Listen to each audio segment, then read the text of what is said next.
How to speak Welsh. I siarad Cymraeg,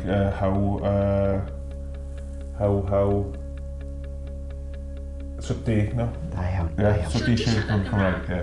Da iawn. Gai fynd ar sleid os gwelwch yn dda.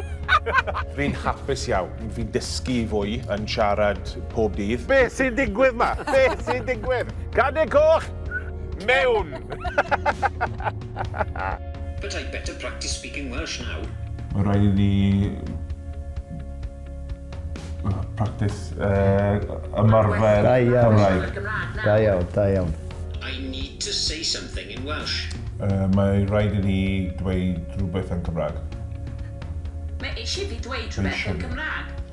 Yeah, well, don't worry about that at all, because what you got there is a perfect example of getting the meaning fairly close. Yeah. So when you're saying mae rhaid i mi, you're saying I must. Yeah. When you're saying mae eisiau fi, you're saying I need to. Well, I need to and I must. They're actually pretty close to each other. Yeah. So you're not really, you're not going to get any kind of, nobody's going to go, whoa, hang on, didn't understand what you were saying. Yeah. Yeah? It's fascinating. It's starting to pull out words that you've already got. Yeah. And your brain is just kind of throwing them into the mix here. Yeah. You threw a gorffen in and you noticed that. You threw gwybod in and you didn't notice. But that's great because it means it's all in there. So what this is going to be doing is bringing them into more under your control. Yeah. So when you say it's wrong, but even when you say it's different, it's different, but that's great. That's fine. That's the learning process. I still want to practice speaking Welsh. Mae rhaid i ni,